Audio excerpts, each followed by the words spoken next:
The spring of 1943 presented an unrelenting series of challenges for the leaders of the 8th Air Force, who found themselves poring over disheartening loss reports within their English command centers. The arrival of the P-47 Thunderbolt in the European theater had been heralded with grand declarations of its invincibility. It was, after all, a formidable 7-ton marvel of American engineering, housing the most potent radial engine ever integrated into a single-seat fighter. However, the grim reality unfolding over the skies of occupied Europe painted a starkly different picture, one tragically illustrated by trails of smoke and the conspicuous absence of pilots at post-mission debriefings. The 56th Fighter Group had first deployed their Thunderbolts into active combat on April 8, 1943, flying critical escort missions for B-17 bombers engaged in relentless attacks on German industrial strongholds. Within a mere fortnight, pilots began submitting reports that sent ripples of anxiety through the procurement offices back in Washington. The P-47 exhibited a concerning sluggishness below 15,000 feet, an altitude where the agile Focke-Wulf 190s effortlessly outmaneuvered the heavier American aircraft. Its climb rate proved disappointing, and its turn radius was a source of considerable embarrassment. Moreover, the Luftwaffe had swiftly deduced a potent tactic, a head-on pass, immediately followed by a rapid split-S maneuver, could leave Thunderbolt pilots helplessly watching their adversaries disappear before they could even bring their guns to bear. Colonel Hubert Zemke, the discerning commander of the 56th, spent those initial weeks attentively absorbing his pilots' grievances about engaging in aerial combat within what they sarcastically dubbed the 7-ton milk jug. The aircraft's voracious fuel consumption meant that providing substantial escort time over German territory remained an elusive fantasy. Pilots would cross the English Channel, dutifully shepherd the bombers for perhaps 30 minutes, and then be compelled to reverse course before their fuel tanks ran critically low. In the interim, the cunning Messerschmitt 109s and FW 190s would patiently bide their time, waiting for the Thunderbolts to depart, only to then savagely tear into the vulnerable bomber formations with unbridled impunity. Stay with us and watch the end of the video. We will be grateful for your like and subscription.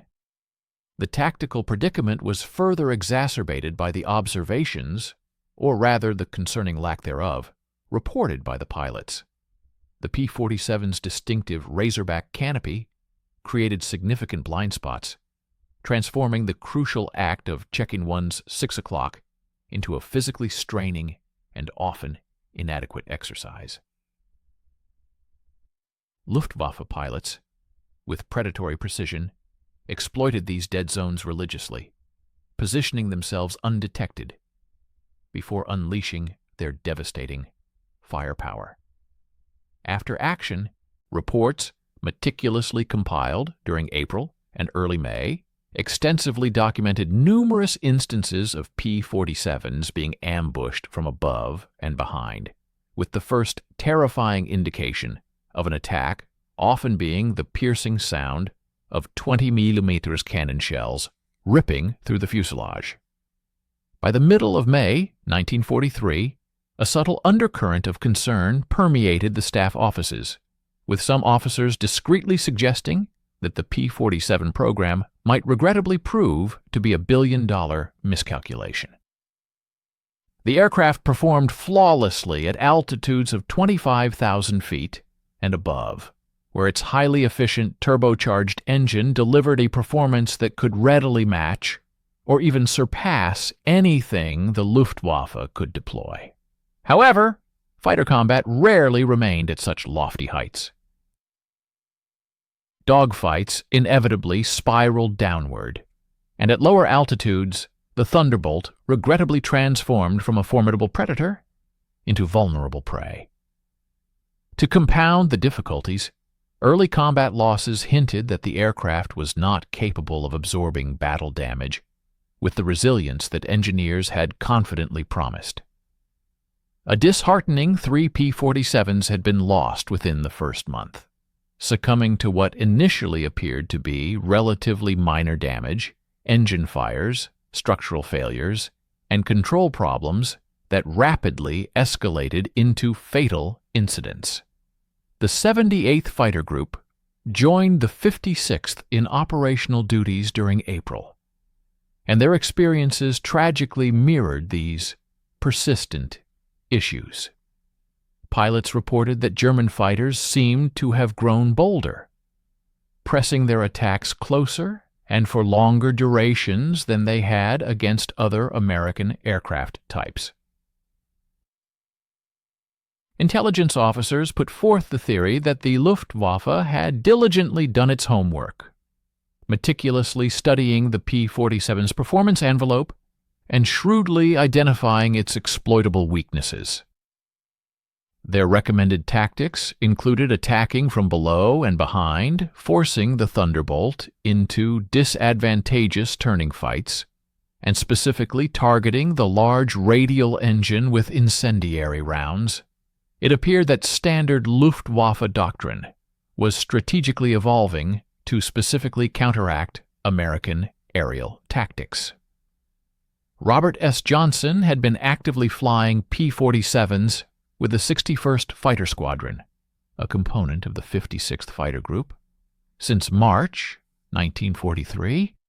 By late May, he had accumulated sufficient combat hours to thoroughly grasp the Thunderbolt's inherent strengths, while simultaneously cursing its pronounced weaknesses. The aircraft felt undeniably solid, almost reassuring in its sheer mass, yet that very bulk rendered it ponderous and unwieldy in the unforgiving intensity of a close-quarters knife fight. Johnson had observed squadron mates make critical errors attempting to turn with the nimble FW-190s, or futilely trying to climb away from diving Me-19s. He had subsequently attended the somber gatherings held when those pilots tragically failed to return. The paramount question, however, remained untested, a query that transcended considerations of speed, climb rate, or turn radius. What would genuinely transpire when a P-47 sustained severe damage, when German guns accurately found their mark and tore into that massive airframe? Could the Thunderbolt truly absorb such punishment and continue to fly? Or would it inevitably disintegrate like any other fighter once battle damage exceeded its structural limits? The engineering reports offered one set of assurances. Actual combat, however, would deliver a definitive, often brutal answer. And on May 26, 1943, Johnson was about to unwillingly provide the answer everyone had been anxiously awaiting. May 26, 1943, dawned much like every other mission morning at Horsham St. Faith Airfield, a persistent cold English drizzle, the familiar nervous pre-flight rituals, and ground crews swarming tirelessly over P-47s that perpetually seemed to require attention. Johnson's particular aircraft that day bore the standard Republic Aviation serial number 428487, a Thunderbolt that had accrued approximately 40 combat hours without experiencing anything more dramatic than a few minor flak dings. The mission briefing outlined a seemingly straightforward bomber escort run to Santo in northern France, tasked with safeguarding B-17s as they pounded German airfields and crucial rail yards. The 56th Fighter Group launched a formidable contingent of 58 P-47s that morning, meticulously forming up over the English coast, before charting a course southeast across the Channel. Johnson flew as an integral part of the 61st Fighter Squadron's second element, nestled securely within the formation, where he could maintain critical visual contact with his flight leader, while simultaneously scouring the vast sky for those ominous dark specks that invariably signaled impending trouble. For once, the weather proved cooperative, scattered clouds at 8,000 feet with clear skies above and visibility extending for many miles. These were ideal conditions for spotting both the bomber formations below and any potential enemy fighters lurking above. They penetrated French airspace at an altitude of 26,000 feet, with throttles precisely set for maximum endurance.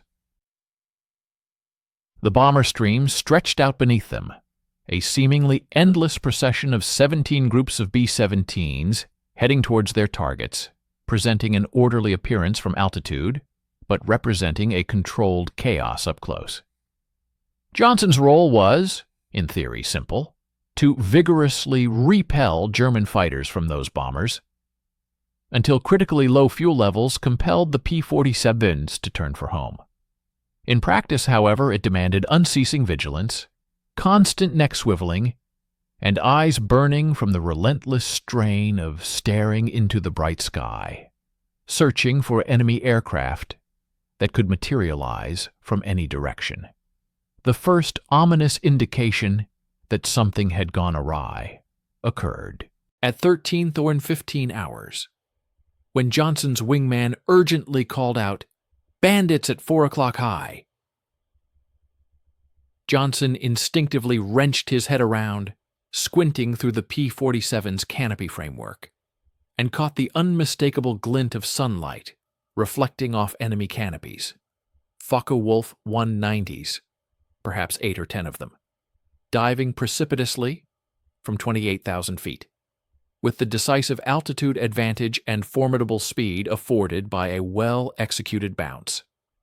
The German formation deftly split as it descended, with some fighters angling aggressively towards the bombers, while others specifically targeted the P-47 escorts. Johnson's flight leader promptly called for a hard right turn to decisively meet the impending threat, and the Thunderbolts responded with the characteristic sluggishness that frequently caused P-47 pilots to curse their aircraft's considerable weight. The FW-190s continued their relentless descent, and Johnson realized, with the chilling clarity that only manifests in the crucible of combat, that the geometric advantage was not favoring the American side. The Germans had timed their bounce flawlessly, catching the P-47s precisely in the midst of a formation turn when individual aircraft were at their most vulnerable. What transpired next unfolded in the compressed, distorted time frame that combat pilots so often describe, everything happening simultaneously, yet feeling strangely like slow motion. Johnson saw brilliant tracers arc menacingly past his canopy, heard the terrifying metallic hammering of rounds impacting his aircraft, and felt the P-47 shudder violently under the force of the blows. His initial instinct proved correct. Brake hard left, decisively spoil the attacker's firing solution, and urgently get out of the line of fire. He hauled the control stick over with all his might, and the Thunderbolt responded, but not with sufficient speed. The FW-190 that had targeted Johnson belonged to a Luftwaffe pilot who was convinced he knew precisely how to destroy P-47s, or at least thought he did. The German fighter closed to a chilling distance of less than 200 yards, effectively point-blank range where even mediocre gunnery could yield devastating results, and opened fire with every weapon mounted in its wings: 4 20mm MG-151 cannons and 2 7.92mm machine guns, a staggering approximate combined rate of 1,600 rounds per minute, all concentrated on Johnson's Thunderbolt as the two aircraft merged in a crossing shot that should have been irrevocably fatal. Johnson felt his P-47 violently stagger as cannon shells tore mercilessly into the engine cowling, the fuselage directly behind the cockpit, and the right wing. The canopy panel immediately beside his head starred from a bullet impact that should have penetrated but miraculously did not. Urgent warning lights flashed ominously across his instrument panel. Oil pressure plummeted. Hydraulic pressure vanished entirely. And engine temperature soared dangerously into the red zone. The control stick felt alarmingly wrong in his hand, mushy and unresponsive, as if the vital control cables had been partially severed. The FW-190 flashed past, and Johnson instinctively searched for it, knowing that the German pilot would either break away or swiftly come around for a finishing pass. What he saw next, however, sent a jolt of icy dread through him. The Focke-Wulf was indeed turning back, meticulously lining up for another devastating attack, and Johnson's critically crippled Thunderbolt was in no condition whatsoever to maneuver defensively. The remainder of his flight had scattered in the chaos of the initial bounce, either pursuing other German fighters or desperately diving away from the ambush. Johnson was terrifyingly alone, severely wounded, and about to endure a second brutal burst from an enemy pilot who clearly sought confirmation of the kill. I am from the United States, and I find the video topic to be an incredibly compelling and vivid depiction of the brutal realities faced by fighter pilots in World War II. It highlights the immense challenges of early combat operations, the rapid learning curve required, and the sheer courage demanded of those flying these powerful yet imperfect machines. It's a testament to human ingenuity and resilience under extreme pressure. The German pilot, after his initial unsuccessful attack, clearly desired concrete evidence of a successful engagement.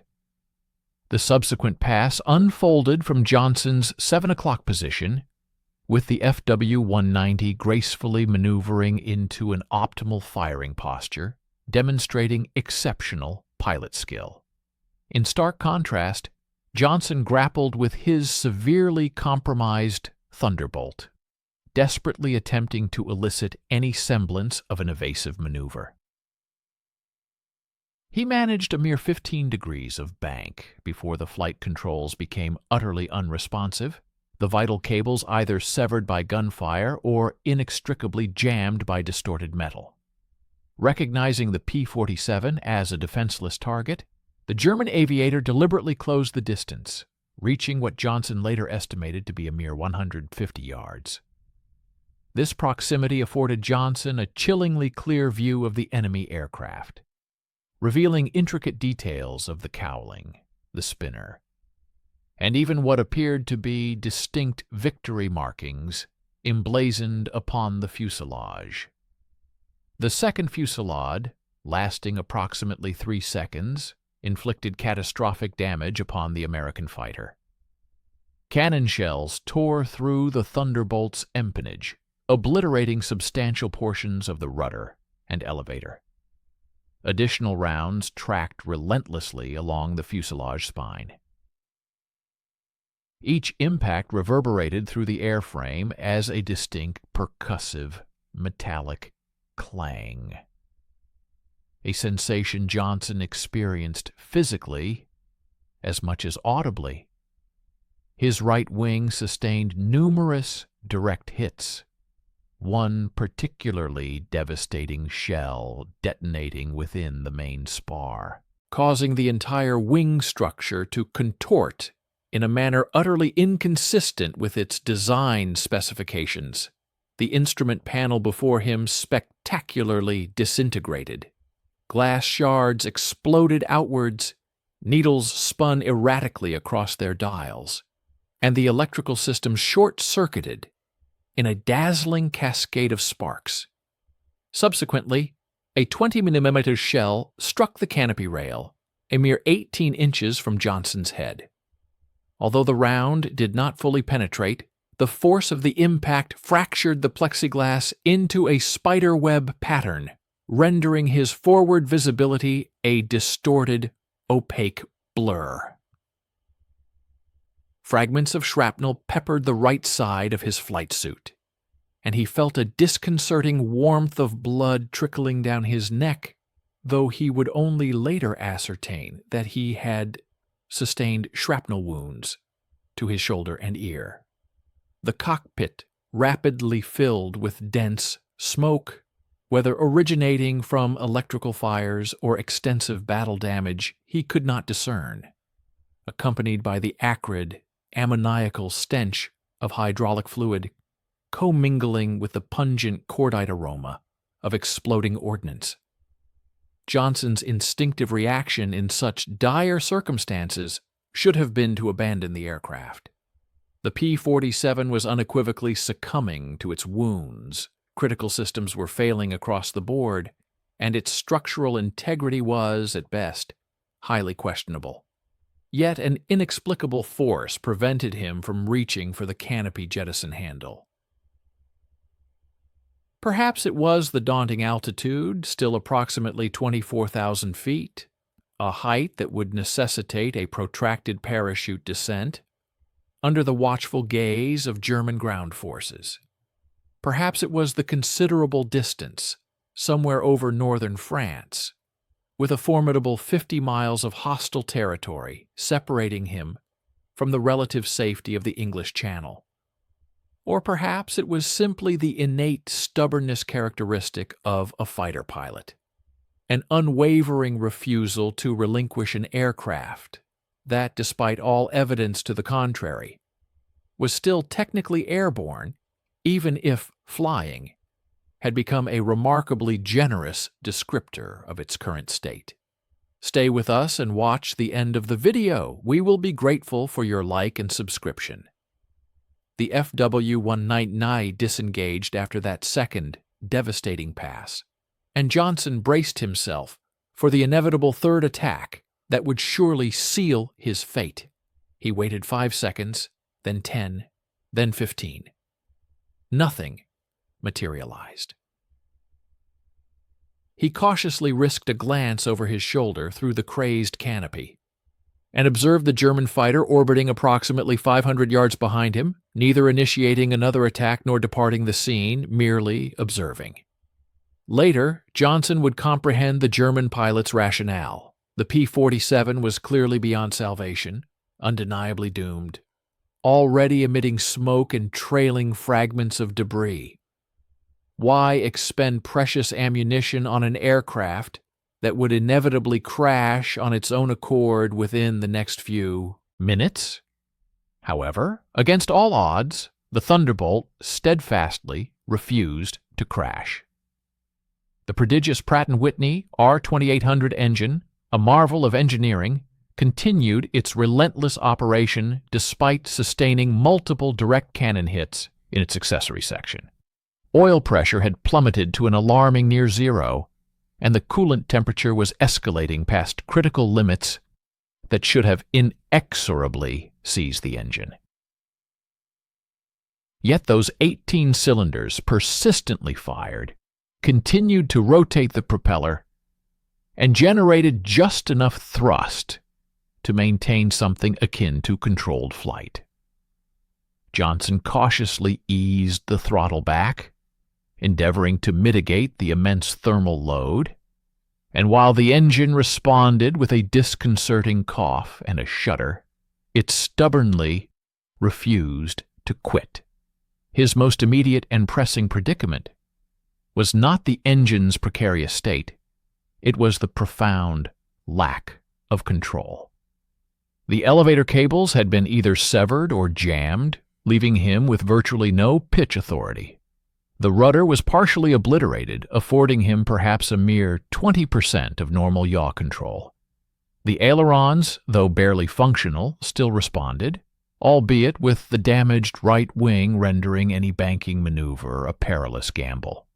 Through careful experimentation, Johnson discovered he could maintain a more or less level flight path by constantly modulating engine power and meticulously utilizing the trim tabs. However, any maneuver more aggressive than the gentlest turn threatened to precipitate the aircraft into an uncontrollable spin, or worse, a catastrophic structural failure. The secondary challenge involved navigation. His compass had been utterly destroyed in the chaotic carnage of the instrument panel. His radio was completely inoperative, and the shattered canopy distorted familiar landmarks beyond recognition. Johnson possessed a general understanding of England's direction, west and slightly north, but precise navigation was an absolute impossibility. He selected a heading based on the sun's angle and his mental cartography of the French coastline, then concentrated every ounce of his focus on keeping the crippled Thunderbolt airborne for a sufficient duration to reach friendly territory. It was at this critical juncture that the oil smoke intensified dramatically. The engine was quite literally consuming itself. Metal components were expanding far beyond their design tolerances. Bearings were running dry, and cylinder heads were glowing a vivid cherry red behind the cowling. Johnson could now distinctly perceive the unmistakable odor, the unique aroma of burning oil intermingled with hot metal, and an unidentified yet instinctively recognized ominous scent. Every single cylinder firing was a minor miracle in itself. Every revolution of that propeller represented borrowed time. The remaining functional gauges displayed operating conditions that Republic's engineers would have unequivocally deemed impossible. An engine, by all conventional wisdom, should not have continued to operate under such extreme parameters, yet it defiantly did. The P-47's remarkable survival ultimately stemmed from fundamental engineering decisions made 2 years prior in a Republic Aviation Design office on Long Island. These choices, which at the time might have seemed excessively robust, proved to be nothing short of providential over the skies of France. Alexander Kartveli, Republic's visionary chief designer, had conceived and built the Thunderbolt around a design philosophy that other aircraft manufacturers often considered profligate: to construct every component with strength far exceeding necessity, to incorporate redundancy wherever feasible, and to never, under any circumstances, compromise structural integrity for marginal weight savings. The culmination of this philosophy was an aircraft that tipped the scales 3,000 pounds heavier than a Messerschmitt 109, yet possessed the extraordinary ability to absorb battle damage that would have utterly shredded German fighters into falling debris. The very core of this unparalleled survivability resided in the formidable Pratt & Whitney R2800 double wasp engine, an 18-cylinder radial powerhouse displacing 2,800 cubic inches and generating an astounding 2,000 horsepower at war emergency power. Radial engines inherently possessed distinct advantages in terms of combat damage tolerance that inline engines simply could not rival. The circular arrangement of its cylinders meant that even the loss of 1 or even 3 cylinders to enemy fire still left 15 functional combustion chambers. In contrast, an inline engine such as the Allison V1710 in the P-40 or the Merlin in the Spitfire concentrated all 12 cylinders within a narrow block. A single, well-aimed cannon shell could easily crack the engine block or sever the crankshaft, instantly incapacitating the entire power plant. Johnson's engine had sustained at least 6 direct hits, 3 of which were 20mm cannon shells that had punched through the accessory case and obliterated the oil pump housing. Under normal operating conditions, the loss of oil pressure would invariably lead to engine failure within 90 seconds as bearings seized and pistons welded themselves to cylinder walls. However, the R2800's immense thermal mass and exceptionally robust construction bought crucial time, The engine was, without question, destroying itself, but at a protracted rate, each revolution relentlessly grinding away metal and generating heat that could not be adequately dissipated. It was dying, but at a pace measured in minutes rather than mere seconds. The airframe itself incorporated structural redundancies that were conspicuously absent in other contemporary fighters. Republic had meticulously constructed the P-47 around a massive internal structure, featuring heavy-gauge longerons, thoroughly reinforced bulkheads, and a wing spar designed to withstand loads far exceeding normal flight stresses. This overkill construction undoubtedly increased the aircraft's weight, but simultaneously created a damage-tolerant structure, where the severing of one load path did not immediately precipitate catastrophic failure. Johnson's right wing had endured a 20 milliton shell that destroyed 6 feet of its rear spar. Yet, remarkably, the front spar and the skin managed to carry sufficient load to keep the wing securely attached. A lighter, less robust structure would have folded instantly under such an impact. The control system exhibited a similar degree of redundancy. P-47 control cables were routed through armored channels and employed a dual cable arrangement for critical flight surfaces. When cannon fire severed Johnson's primary elevator cables, a set of backup cables miraculously maintained partial control authority. The system was severely degraded, barely functional, but it was functional enough to keep the aircraft pointed in something resembling the correct direction. This stands in stark contrast to the Focke-Wulf 190, which utilized a sophisticated but inherently vulnerable hydraulic control system. A single hit to a hydraulic line meant the complete and immediate loss of that specific control surface. Even the fuel system reflected Kartveli's almost paranoid design philosophy.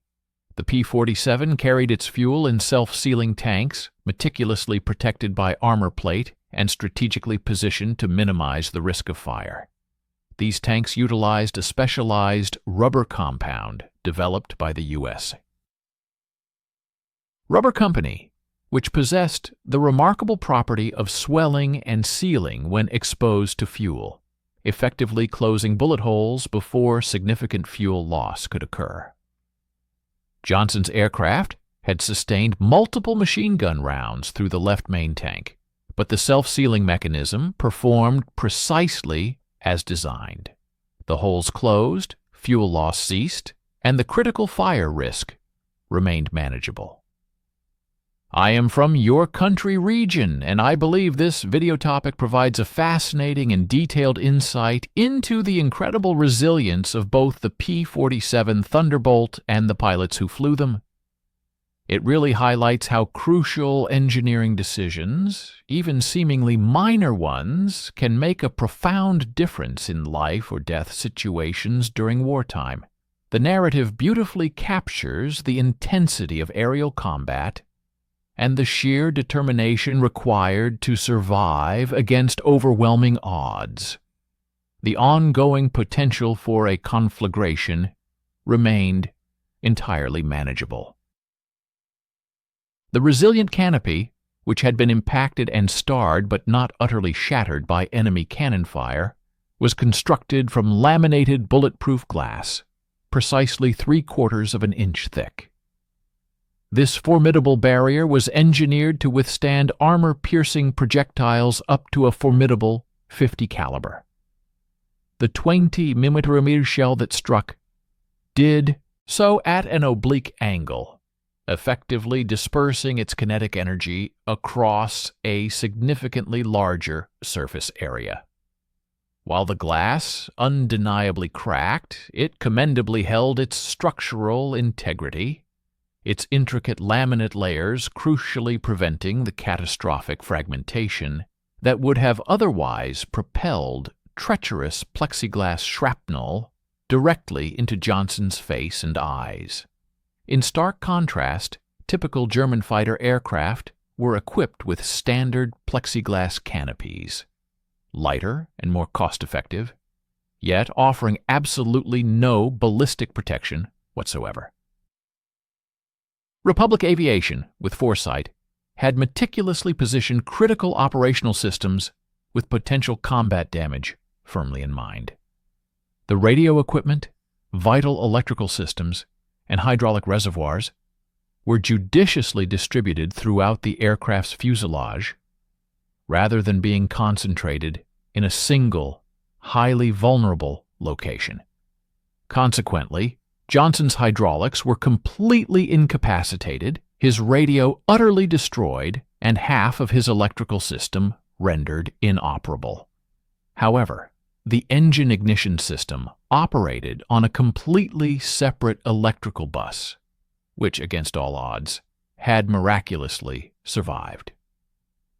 The magnetos responsible for firing the spark plugs were engine-driven and functioned independently of the main electrical network, providing yet another layer of redundancy that kept the powerful engine running even as virtually everything else on the aircraft failed.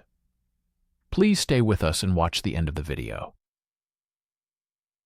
We will be grateful for your like and subscription. Please leave a comment about where you are from and what you think about the video topic. This comprehensive design philosophy, prioritizing survivability, inherently came with substantial costs that peacetime accountants often viewed with considerable disdain. The P-47 Thunderbolt, for instance, demanded an extensive 5,500 man-hours for its construction, a significant increase compared to the 4,000 man-hours required for a P-51 Mustang. It also consumed a greater quantity of aluminum, steel, and other exotic specialized materials.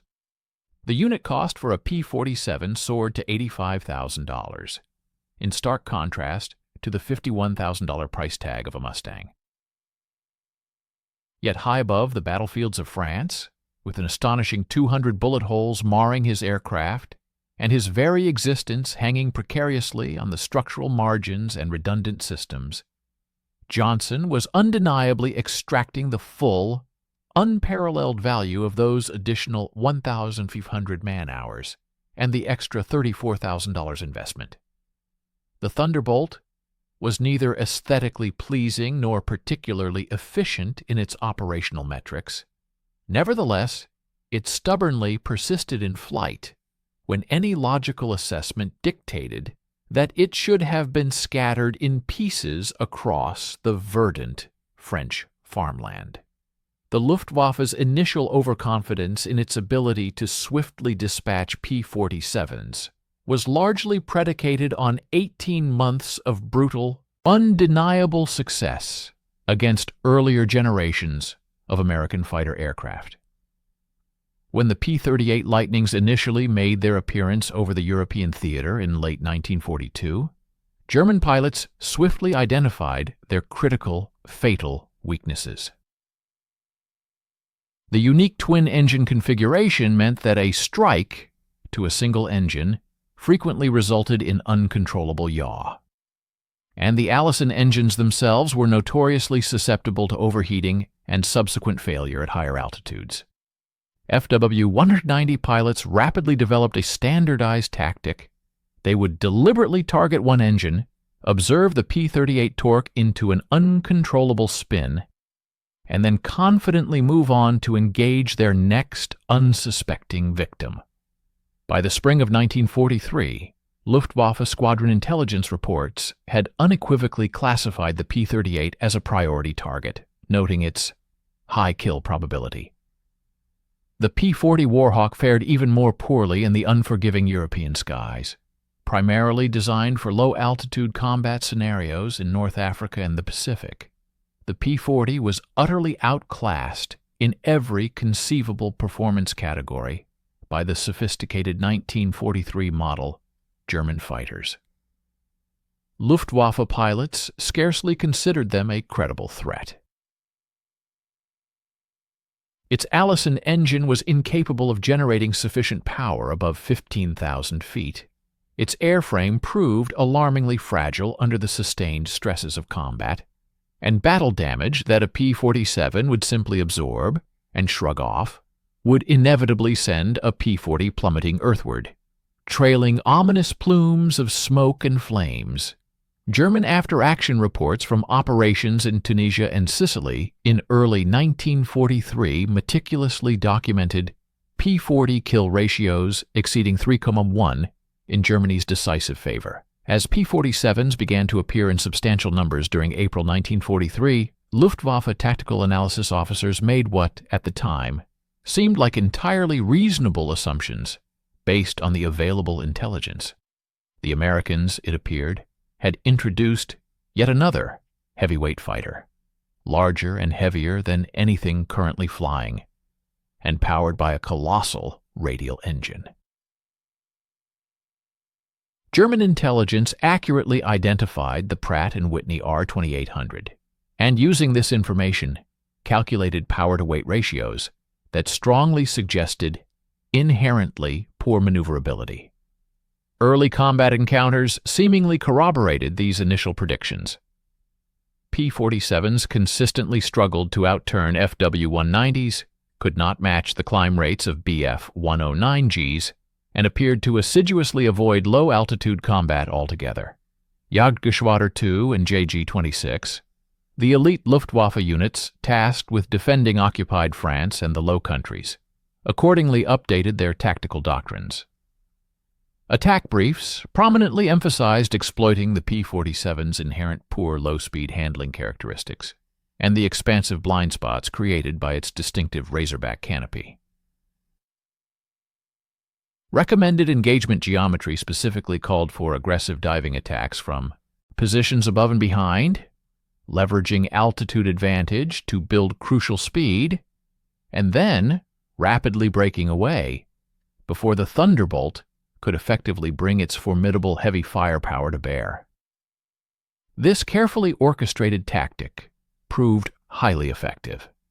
April and early May 1943 witnessed a steady accumulation of P-47 losses, directly attributable to these coordinated bounce attacks. German pilots also observed that P-47s seemed particularly vulnerable to engine damage. The massive radial engine presented an exceptionally large target area, and unlike inline engines neatly tucked behind streamlined cowlings, the R-2800's cylinders were largely exposed to direct enemy fire. Luftwaffe armament officers therefore recommended concentrating fire on the engine during head-on passes, utilizing the MG-151 20mm cannon loaded with a potent mix of armor-piercing and high-explosive incendiary rounds. The prevailing theory posited that even if an immediate kill was not achieved, significant engine damage would compel the P-47 to disengage and return to base, thereby effectively removing it from the ongoing battle. What German intelligence crucially failed to comprehend was the fundamental and profound difference in the P-47's construction compared to every other Allied fighter aircraft they had previously encountered. The Luftwaffe possessed extensive experience in destroying aircraft built under the stringent limitations of peacetime weight restrictions and material constraints. British Spitfires and Hurricanes, for example, employed efficient but inherently lightweight structures. Soviet fighters were famously fragile, sometimes incorporating plywood components to conserve strategic metals. Even the P-38, despite its twin engines, was meticulously engineered to minimize weight for optimal performance reasons. The P-47, however, originated from an entirely different design philosophy, one made possible by America's immense industrial capacity and a deliberate willingness to accept significant weight penalties in exchange for vastly superior survivability. Luftwaffe pilots simply had no existing frame of reference for an aircraft that could absorb 50 or even 60 direct hits, and remarkably continue to fight. Their combat experience dictated that such a level of damage unequivocally meant structural failure, an inevitable fire, or an immediate forced landing. The very concept of an aircraft intentionally overbuilt to withstand extensive battle damage simply did not exist within their tactical calculations. This glaring blind spot extended directly to the highest echelons of Luftwaffe leadership. Reichsmarschall Hermann Göring, who himself possessed personal combat experience from World War I, firmly believed that aircraft survivability primarily stemmed from superior pilot skill and aggressive tactical maneuvers, not from structural redundancy. The Luftwaffe had deliberately designed and built its fighters to be light and fast, willingly accepting higher loss rates in exchange for perceived performance advantages. Consequently, when intelligence reports began to consistently note that P-47s were surviving encounters that, by all conventional wisdom, should have been fatal, the initial response was one of profound skepticism. Pilots, it was suggested, must be overestimating their hits, or perhaps American pilots were merely experiencing an unusual streak of luck. Major Gerhard Schöpfel, a high-scoring ace commanding 3. JG-26 submitted a detailed report in late May 1943 describing an engagement where he estimated he had delivered approximately 40 rounds into a P-47 without observing it crash. His superiors, however, questioned the accuracy of his assessment, suggesting that the intense stress of combat frequently led to an overcounting of hits. Schöpfel adamantly insisted that his observations were precise. The P-47 had visibly sustained multiple cannon strikes, had been clearly trailing smoke, yet had maintained controlled flight for a sufficient duration to escape safely across the English Channel. The Luftwaffe's institutional confidence remained remarkably high throughout May 1943 because the statistical evidence, at least on the surface, appeared to support their established tactics. They were indeed shooting down P-47s at rates that, while not as overwhelmingly favorable as against P-40s, still represented acceptable exchange ratios. What they critically failed to recognize was that they were observing a significant selection bias. The P-47s they successfully destroyed were invariably those that suffered catastrophic hits to the pilot or experienced critical, single-point failures. The aircraft that survived with extensive damage were not being factored into German loss assessments, precisely because they were not crashing on the French side of the Channel. Johnson finally crossed the French coast at a precarious altitude of barely 8,000 feet. The Thunderbolt was steadily losing altitude at an alarming rate of approximately 200 feet per minute, despite his most strenuous efforts to maintain level flight. The engine was operating on borrowed time, exhibiting increasingly deteriorating mechanical sympathy.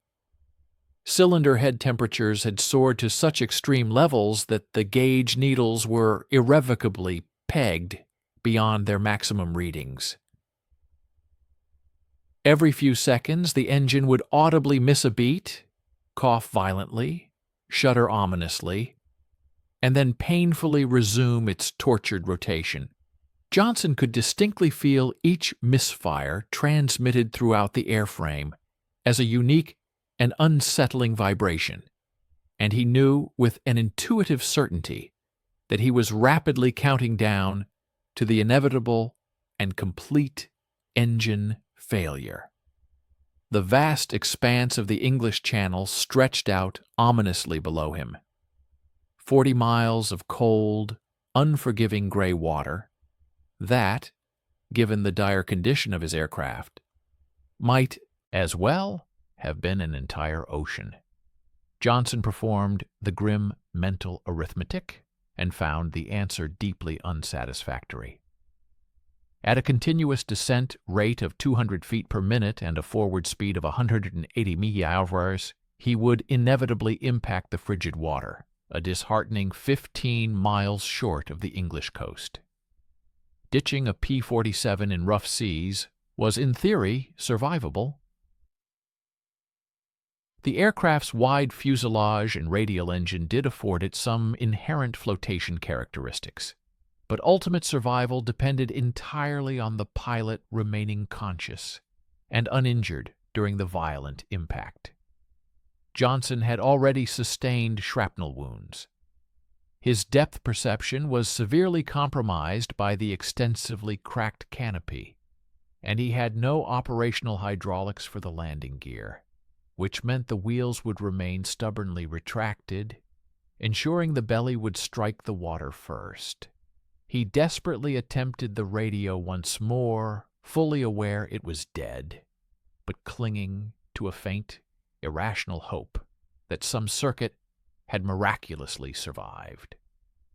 Only static and absolute silence answered his desperate plea. There was no conceivable way to call for air-sea rescue, no means to alert the RAF stations along the coast that a severely damaged American fighter was inbound, and would, in all likelihood, require immediate and urgent assistance. He found himself isolated, grappling with a crippled aircraft, forced to make critical choices that would determine his fate, whether he would rest comfortably in an English bed that evening or simply vanish, becoming another nameless entry on the lists of those missing in action. Despite his most strenuous attempts to manage it, the engine's temperature relentlessly escalated. Johnson had meticulously reduced power to the absolute minimum for sustained flight, leaning the fuel mixture as much as he dared. But the internal damage was far too extensive. Within that engine, metal was audibly grinding against metal, bearings were operating without essential lubrication, and pistons were mercilessly scoring the cylinder walls with every arduous stroke. Now, even through the filter of his oxygen mask, he could discern the unmistakable aroma, the acrid metallic scent of an engine devouring itself from within. The pungent fusion of superheated metal and combusting oil permeated the air, a scent every seasoned pilot recognized as the ominous harbinger of an impending, catastrophic mechanical failure. This distinct odor served as a grim testament to the engine's rapid deterioration, painting a vivid picture of the dire circumstances unfolding around him. Approximately 10 miles from the rugged French coastline, the propeller abruptly began to windmill erratically. Johnson immediately perceived the unsettling alteration. Instead of its customary smooth rotation, the propeller was now catching and releasing with an alarming irregularity. The compromised engine was no longer capable of furnishing consistent power. He manipulated the propeller pitch control, yet received no discernible response. The hydraulic system, which governed the blade angle, had been obliterated, shot away during that harrowing second pass over France. Consequently, the propeller was now locked into whatever pitch it had randomly settled, a pitch demonstrably suboptimal for the dwindling power the ailing engine could still muster. Johnson then made a pivotal decision, one that likely preserved his life. Rather than attempting to stubbornly maintain altitude and inevitably plummet into the unforgiving waters of the English Channel, he chose to accept the unavoidable descent. His strategy was to exploit the altitude he still possessed to gain crucial distance. With a resolute motion, he guided the nose of the P-47 into a shallow dive, deliberately sacrificing height in exchange for increased speed and the invaluable miles covered. The descent rate consequently climbed to 400 feet per minute, but in return his ground speed surged to a brisk 200 km/h. The engine, however, protested against this heightened burden. Temperatures spiked even more dramatically, and the misfiring grew more frequent and violent. Yet miraculously, it continued its tortured operation. Please stay with us and watch the end of the video. We will be grateful for your like and subscription. Please write a comment about where you are from and what you think about the video topic. As he drew within 5 miles of the French coast, Johnson found himself at a precarious altitude of 4,000 feet. The calculations for survival were becoming increasingly narrow and unforgiving. Should the engine falter and cease its function at this critical juncture, he might barely reach the channel. But the prospect of making it to England was definitively out of reach. The coastline now lay vividly before him, the imposing cliffs and expansive beaches that delineated the precarious boundary between occupied European territory and the liberating expanse of open water. Every single mile gained was paramount. Each fleeting minute the engine continued to function was an unearned but desperately needed boon, a fragile gift in his desperate flight. The French coast receded beneath him precisely at 13:47 hours, a tense 32 minutes after the initial devastating aerial assault. Johnson was now positioned at 3,200 feet, still in an inexorable descent, the engine now producing perhaps a mere 60% of its rated power, and that figure steadily diminishing. The vast expanse of the channel stretched out ahead, and for the first time since enduring those crippling hits, Johnson permitted himself the fleeting thought that he might, against all odds, actually succeed in his perilous journey. The English coast appeared as a faint, dark smudge on the distant horizon, perhaps 30 miles away. Considering his current descent rate and speed, the mathematical probability of success was exceedingly tight, yet tantalizingly within the realm of possibility. Then, without warning, the engine seized. Not with a gradual decline, not with a series of warning coughs or hesitant sputters, but instantly, with absolute finality. One moment it was running roughly, the next it was locked solid, utterly immobile. The propeller froze rigidly in place, halted mid-rotation by internal damage that had at last surpassed even the R-2800's legendary tolerances for endurance. The abrupt onset of silence was utterly overwhelming. Johnson had been enduring the tortured symphony of that dying engine for a full half-hour, its grinding and coughing having morphed into an almost normal, albeit distressing, background noise. Now there was nothing but the mournful whistle of the wind and the unsettling creak of the damaged airframe. At an altitude of 2,000 feet, 28 miles from the welcoming shores of England, gliding in a heavily shot-up fighter with no operational engine, no hydraulics, and only marginal control authority, Johnson rapidly performed the glide ratio calculation in his mind. The P-47, even under optimal conditions, was known to glide with the aerodynamic grace of a brick, yielding roughly 8 feet of forward travel for every foot of altitude lost, with the added burden of battle damage and a frozen propeller creating immense drag. He estimated his glide ratio at a dismal 6-to-1, perhaps even less. To cover the remaining 28 miles, he required a staggering 147,840 feet of glide distance. At his current 2,000 feet of altitude, he possessed perhaps a mere 12,000 feet of available glide. The mathematics were starkly impossible. He simply was not going to make it. Defying every aerodynamic prediction and the cold logic of physics, Johnson ultimately reached the English coast at a mere 200 feet of altitude. The Thunderbolt's glide had extended far beyond any reasonable expectation, a testament to a desperate combination of sheer willpower and a series of minute, almost intuitive control inputs that kept the aircraft precariously balanced on the very precipice of a stall. He had traversed the final 15 miles in a descent so incredibly shallow that the laws of physics should have rendered it impossible.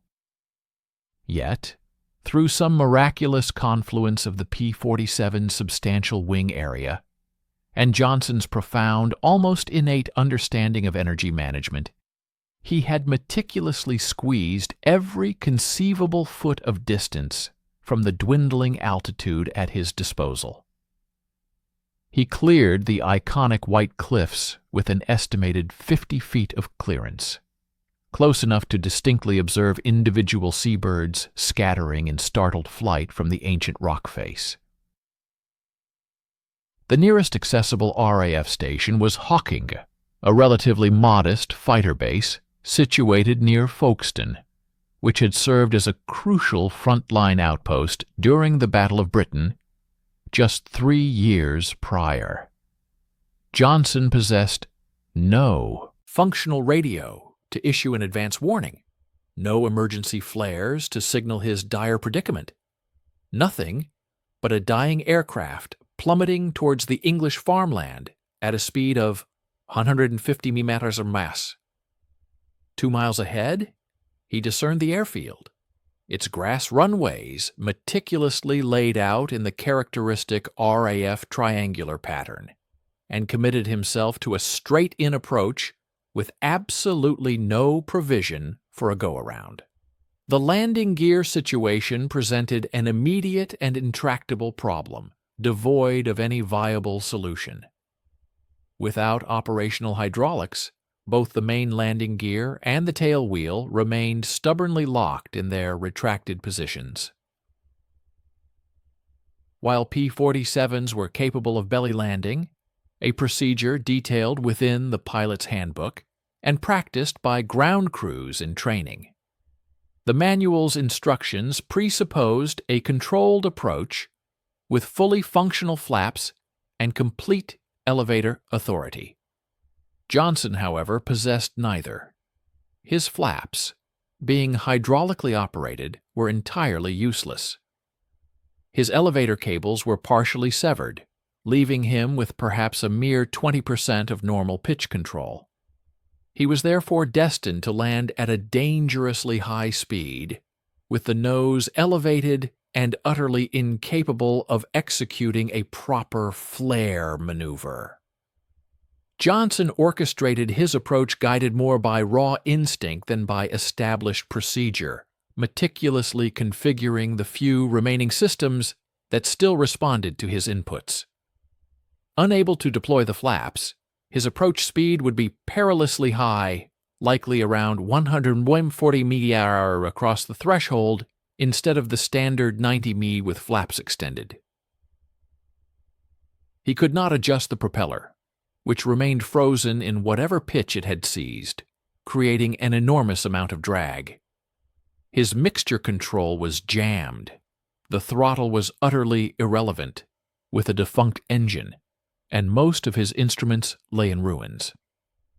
He was navigating and flying purely by visual cues and tactile sensations, much like pilots had landed aircraft in the nascent days of aviation, long before instrument panels became standard. The Hawking duty officer, spotting the heavily damaged P-47 on its final approach, immediately initiated the scramble of the crash crew.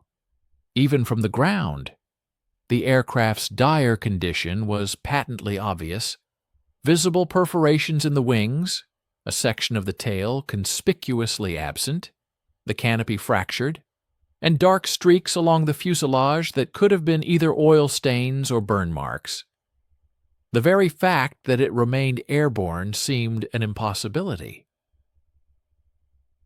The fact that the pilot was attempting a landing rather than bailing out appeared nothing short of insane.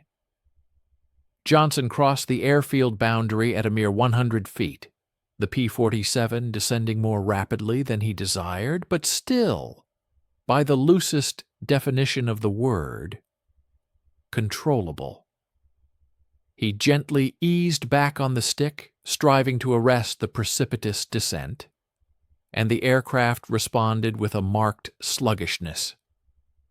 The tiger ground rushed upwards with alarming speed, the verdant grass fields swiftly giving way to the meticulously mowed runway surface, and Johnson realized with chilling clarity that he was going to impact with severe force. He yanked the stick back as far as its travel would permit, the damaged elevator cables stretching taut to their absolute limit, and the Thunderbolt's nose lifted perhaps 5 degrees, a critical adjustment that transformed the impending impact angle from utterly catastrophic to merely brutal. The P-47 struck the grass runway belly first at an astonishing 135 mph. The impact was instantaneous and devastatingly violent. 7 tons of aircraft decelerated from highway speed to a complete halt within the span of approximately 400 yards. The belly skin tore away in ragged strips, metal grinding against the earth and grass with a horrifying cacophony that witnesses later described as a sound somewhere between a peal of thunder and a freight train derailing. Dirt and debris erupted in a fountain around the fuselage. The propeller blades bent backward and crumpled as they dug mercilessly into the ground. The right wing flexed sharply upward, its damaged spar finally succumbing under the immense impact loads. For a heart-stopping moment, it appeared as though the entire wing would separate from the airframe, but miraculously, it held. The Thunderbolt plowed relentlessly across the grass, shedding parts and momentum in equal measure, leaving a dramatic rooster tail of dirt and aviation fuel in its wake. Johnson was violently slammed forward against his harness, the shoulder straps digging deep into flesh already bruised and bleeding from shrapnel wounds. His head snapped forward with brutal force and cracked against the gun sight, instantly opening a gash above his right eye that immediately flooded his vision with his own blood. The deceleration felt infinite, like being crushed by unseen colossal hands. Every organ within him compressed against bone, his lungs involuntarily emptying of air. The aircraft finally came to a shuddering stop 380 yards from its initial impact point, oriented roughly in alignment with the runway, but canted approximately 15 degrees to the right, where the damaged wing had dug deeply into the earth. A profound silence descended, broken only by the rhythmic tick of cooling metal and the increasingly audible distant wail of approaching fire trucks. Johnson remained motionless in the cockpit, momentarily unable to fully process the astonishing reality that he was on the ground in England, and miraculously alive.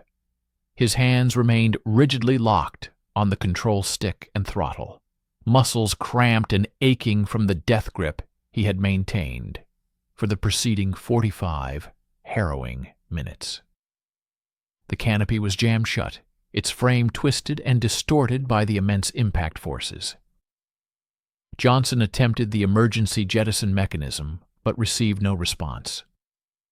No hydraulics, no compressed air backup, nothing. He was trapped inside a wrecked aircraft that held the terrifying potential to ignite at any second, with fuel and oil steadily soaking into its superheated metal shell. Hot oil and fuel permeated the superheated metallic components.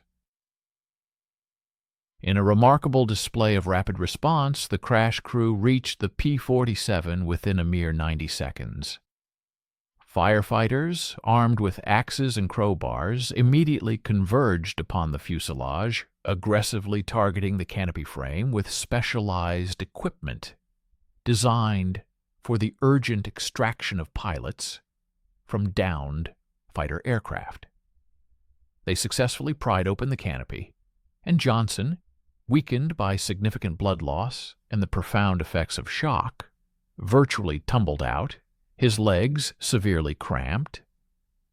A waiting medical officer skillfully caught him, gently eased him to the ground, and commenced a thorough assessment of his injuries, all while Johnson repetitively uttered a singular, insistent phrase: "Count the holes! You need to count the holes!" The medical officer initially suspected that Johnson's insistence stemmed from delirium brought on by shock. But Johnson gripped his arm and reiterated his demand with such fervent intensity that the officer nodded in acknowledgement, reassuring him that the ground crew would meticulously conduct a complete damage assessment of the aircraft.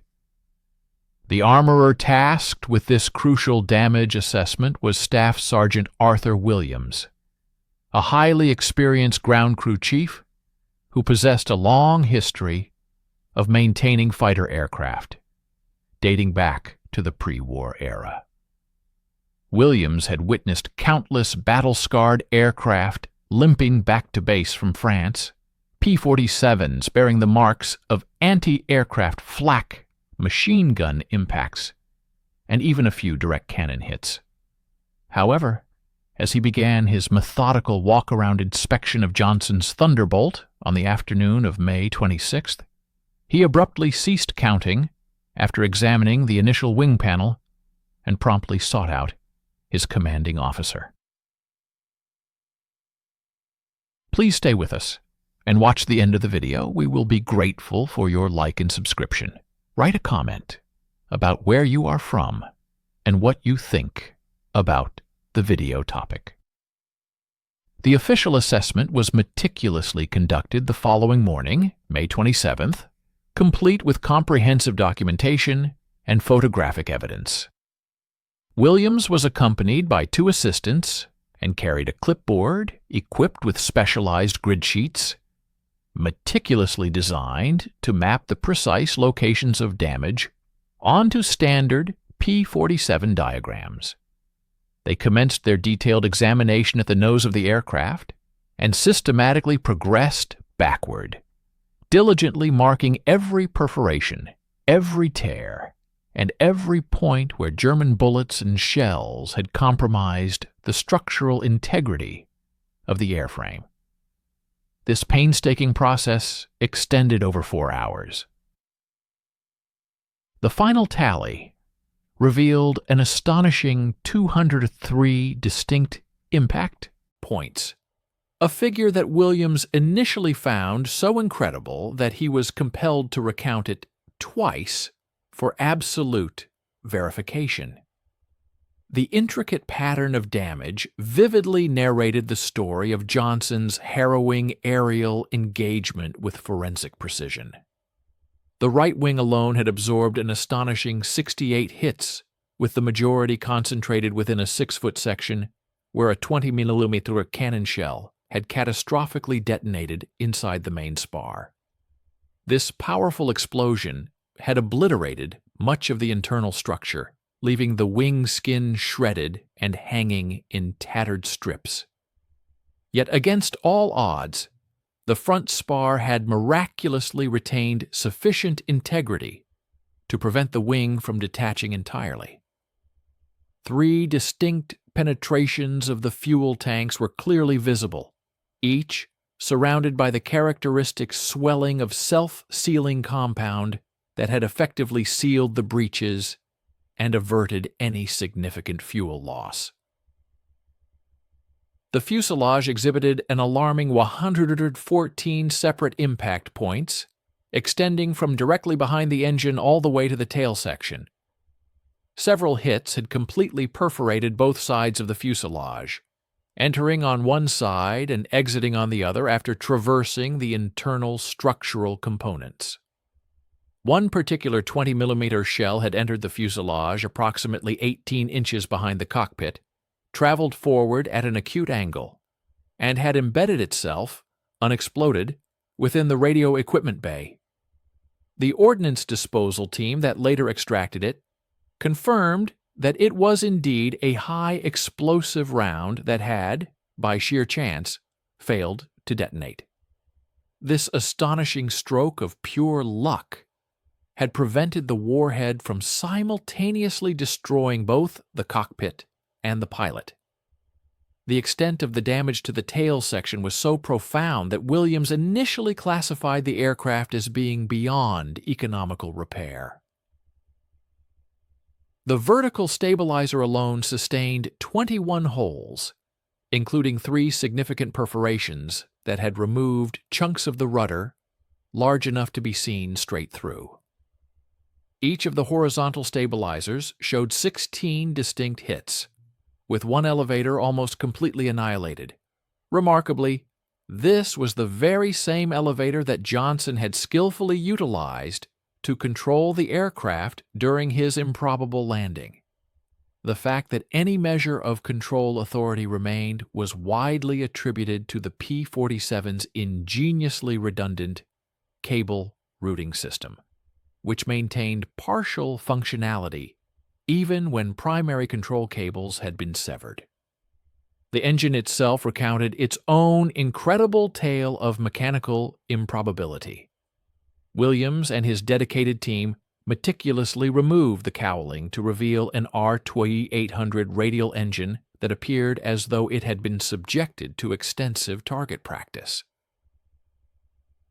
3 cylinders had sustained direct hits, one of them so severely damaged that the piston was clearly visible through a gaping hole in the cylinder wall. The accessory case was utterly shattered, the oil pump completely destroyed, and the magneto housing displayed significant impact damage that, under normal circumstances, should have instantly halted ignition. Yet, against all logical expectations, the engine had inexplicably continued to run for a staggering 32 minutes after the initial onslaught, generating sufficient power to keep Johnson airborne across 50 miles of hostile territory and treacherous open water. Republic Aviation's distinguished chief engineer, Alexander Cartway, received the comprehensive damage assessment report in early June, accompanied by a collection of photographs that he initially presumed were composites, fabricated from images of multiple aircraft. When irrefutable confirmation arrived that all the damage documented originated from a single P-47, Cartway promptly requested that the aircraft be transported back to the Republic factory in Farmingdale, New York, for an exhaustive engineering analysis. This extraordinary request was approved, and Johnson's P-47, bearing the serial number 428487, embarked on its transatlantic journey in the cargo hold of a ship, returning home not as a weapon of war, but as an invaluable test specimen.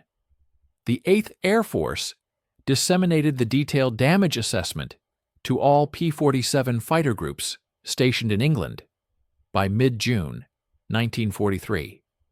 The report encompassed Williams' striking photographs and a thorough technical analysis provided by Republic's engineering team, which elucidated precisely why the aircraft had managed to survive such extensive punishment.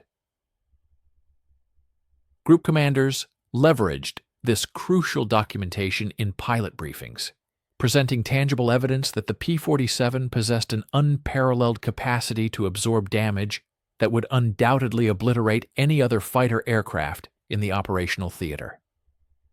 The psychological ramifications were profound. Pilots who had previously harbored reservations about their aircraft's survivability now possessed undeniable proof that the Thunderbolt truly lived up to its formidable reputation. News of Johnson's astonishing survival rapidly permeated Luftwaffe intelligence networks within 2 weeks. German pilots operating over the English Channel had observed the smoking P-47 crossing the coastline and had universally assumed it had crashed shortly thereafter, a standard and expected outcome for an aircraft so severely compromised. However, when intercepted radio traffic and subsequent interrogations of prisoners confirmed not only that the pilot had survived, but that the aircraft had been successfully landed, Luftwaffe tactical analysis officers immediately began a comprehensive reassessment of their engagement doctrines. These critical reports reached Major Gerhard Schuffel at JG-26 in late June, coinciding with the period when other German pilots were submitting similar accounts of P-47s, absorbing what should have been fatal damage and inexplicably escaping. Schuffel promptly updated his tactical briefs to reflect this newfound reality. The P-47 was decidedly not an easy kill. Attacks, he instructed, needed to be more precisely aimed at critical vulnerabilities, and pilots should no longer assume that visible damage automatically indicated an imminent crash.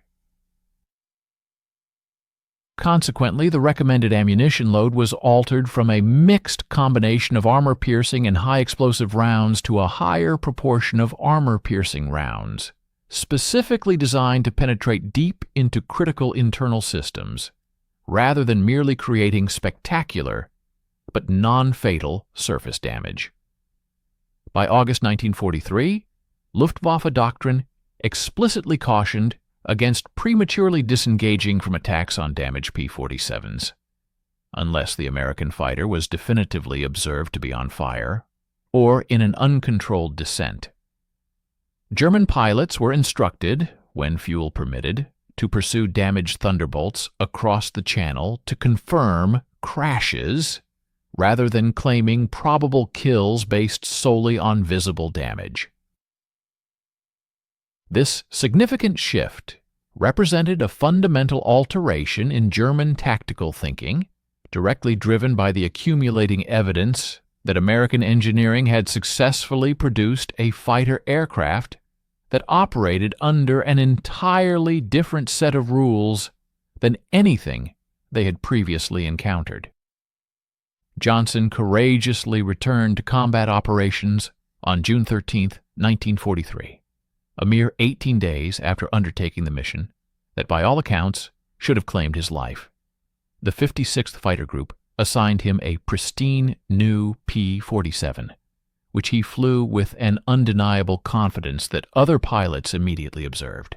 There exists a unique psychological transformation that occurs when a pilot survives an experience that is, by all rational measures, unsurvivable.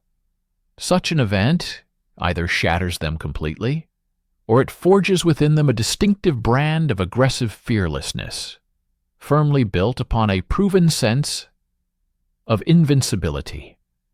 Johnson unequivocally fell into the latter category. He had been shot to pieces and had lived. The Luftwaffe had unleashed their absolute worst, and he had still managed to land safely in England. The aircraft that everyone had previously dismissed as too heavy, too sluggish, and too vulnerable had absorbed an astonishing 203 hits and had, against all odds, brought him home. This profound confidence radiated throughout the 56th Fighter Group and beyond. Pilots who had previously been cautiously testing the P-47's capabilities now pushed harder, remained engaged in dogfights longer, and willingly accepted risks they had previously shied away from. The undeniable knowledge that their aircraft could withstand tremendous punishment and continue flying fundamentally altered tactical calculations. Where a P-47 pilot might previously have disengaged after sustaining a few hits, they would now assess the damage, and more often than not, remain engaged if critical systems remained functional. The Thunderbolt was no longer merely a fighter. It had evolved into a potent psychological weapon that instilled American pilots with a courage that the Luftwaffe simply could not quantify. Johnson himself became the living embodiment of this concept, a walking advertisement for Republic Aviation's extraordinary engineering prowess. By the conclusion of the war, he had amassed an impressive 27 confirmed aerial victories, solidifying his status as one of the top American aces in the European theater. He flew a remarkable 91 combat missions and miraculously survived being shot down once more, again in a P-47, and again returning safely. Other pilots frequently sought his counsel, inquiring about his techniques, eager to comprehend how he had managed to keep that shredded Thunderbolt airborne across the channel. His answer remained consistently the same. Trust the aircraft, intimately know your systems, and never ever give up on a P-47 until it physically cannot fly anymore. The severe damage sustained by the P-47, which rendered it incapable of further flight, had profound repercussions throughout the operational strategies of American fighter units by late 1943. A noticeable reduction in the P-47's loss rates per sortie was observed, plummeting from alarming levels in April and May to approximately 1.2% by September, even amidst a significant escalation in the intensity and frequency of aerial engagements.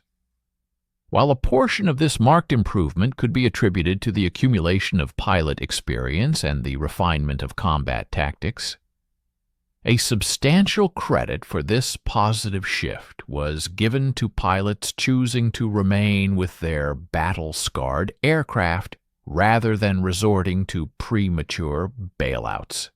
Many aircraft, which under previous operational doctrines would have been irrevocably categorized as lost, instead successfully returned to their bases in England, underwent meticulous repairs, and were subsequently redeployed into active combat.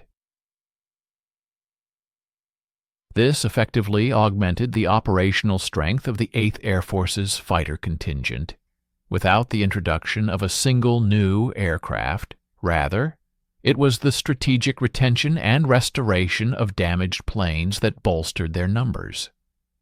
This resilience meant that more Thunderbolts were kept in the fight, extending their service life and operational impact far beyond initial expectations.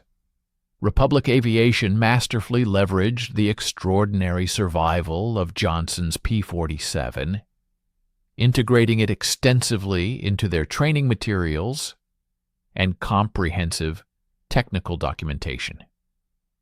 The company meticulously developed a detailed case study focusing on the astonishing 203-hit incident, subsequently disseminating it widely to various military procurement offices and all Allied air forces.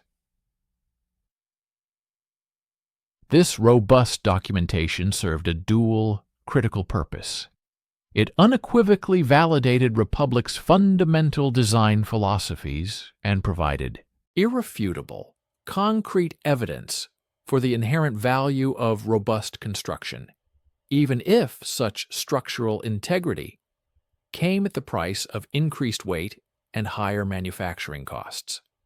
When faced with persistent criticism regarding the P-47's significantly higher cost compared to other contemporary fighters, Republic effectively countered these arguments by presenting compelling photographs of Johnson's aircraft, pointedly asking critics to quantify the true value of a pilot's survival. This became a powerful rhetorical tool, silencing detractors and affirming the wisdom of their engineering choices. We invite you to stay with us and watch the end of the video. We will be grateful for your like and subscription. Please leave a comment about where you are from and what you think about the video topic. The recalibration of the Luftwaffe's tactical approaches, primarily in response to the P-47's surprising durability, initiated a cascading series of effects throughout German fighter operations during the latter half of 1943. German pilots, who had previously engaged Thunderbolts with an almost casual confidence, now approached these formidable aircraft with a newfound and palpable caution, fully cognizant that merely riddling a P-47 with bullets no longer guaranteed a definitive kill. This heightened prudence invariably led to protracted engagement times, which consequently translated into less available time for attacking strategic bomber formations, thereby directly contributing to improved bomber survival rates. The P-47's burgeoning reputation as an almost indestructible damage sponge began to exert its influence even before the first shots were fired. German pilots were compelled to commit more substantial resources and undertake greater risks to achieve kills that they had previously secured with relative ease. Quantitative data from Luftwaffe quartermaster reports on German ammunition expenditure statistics clearly illustrate this profound impact. In April 1943, the statistical average for rounds expended per P-47 kill stood at approximately 220 for the formidable 20mm cannon and a staggering 850 for machine guns. By October 1943, these figures had dramatically escalated, climbing to 380 cannon rounds and a daunting 1,400 machine gun rounds for each confirmed P-47 kill. German pilots were demonstrably firing more ammunition and achieving more hits, yet they required a significantly greater number of impacts to achieve the same desired outcome.